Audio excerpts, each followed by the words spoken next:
There's a couple $1 million of development, several $1 million, actually almost $4 million just on testing.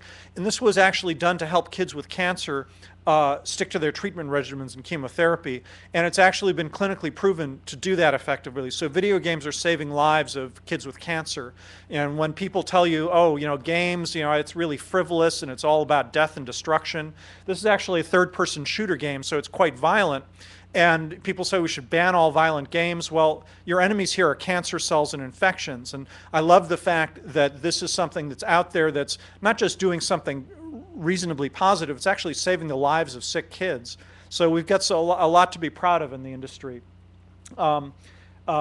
Nutrition games, a military thing that DARPA sponsored. This is a project I worked on a couple years ago, the Cisco Mindshare game for Cisco, just not far down the street from here, really, to do games to teach people how to do networking and learn about switches and routers and all of the intricacies of maintaining networks and Wi-Fi, all through gameplay so that you can actually have fun doing that. Lots of possibilities there. If only 1 or 2% of all the money in the world that's going into training people for their jobs went to electronic training of games and game-like things like this, it would be bigger than the entire game industry. There are so many billions of dollars going into on-the-job training these days. Other stuff that's coming out that obviously you've all heard about, but it's just cutting edge and exciting.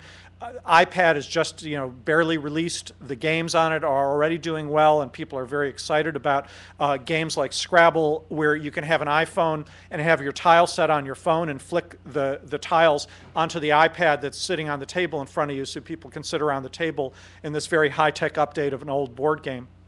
And of course, you've got iPhones, Droids, a lot of other smartphones out there that are just now beginning to scratch the surface of what can be done with stuff like GPS and the Bluetooth connections so that you're playing with people right next to you, or internet connections around the world.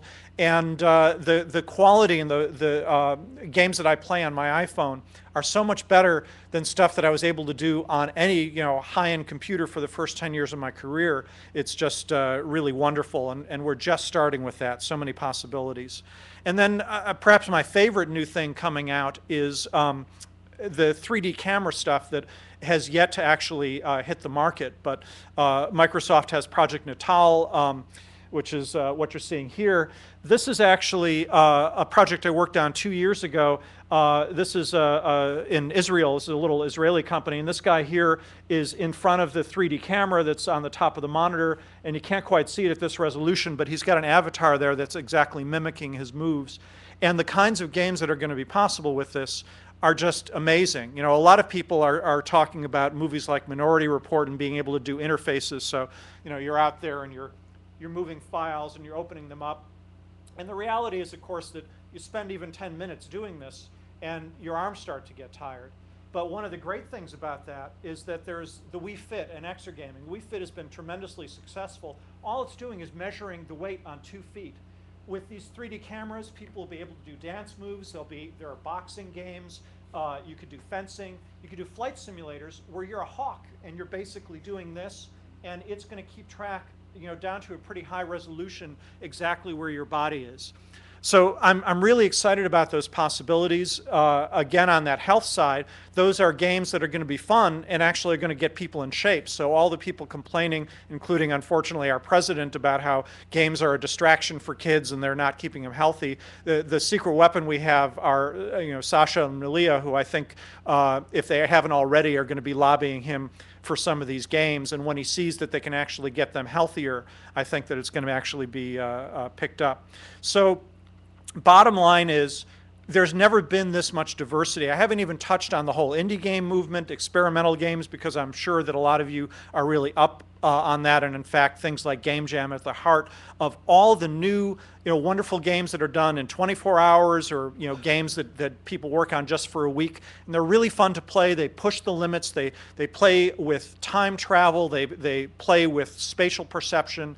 It's one of the most exciting things I've seen in my entire career, to see how many different types of games are out there. And it's all because you have the tools now, so that in just 24 hours you can create stuff nobody's ever seen before that used to take us, 6 months to do something that looked terrible. Now in 24 hours, you can exceed that, with the tools you have at your command. So the bottom line is there's no excuses. You've got all the stuff you need to go out there and make great games and figure out what the next 30 years are like, so that some of you can be up in front of a group of people, or maybe sitting in your home, because it will of course all be completely virtual then, and inspiring them to go off and make the next best nanotechnology games to actually play with the stuff that's in everybody's bloodstream at that point, or wherever else you're going with that. So have fun over the next day and a half or so. Work hard, and don't forget, this is all about not only making stuff that's fun, but having fun in the process. And I'm actually envious of you to be just starting out now when there are so many possibilities. So do something great out there. Thanks very much.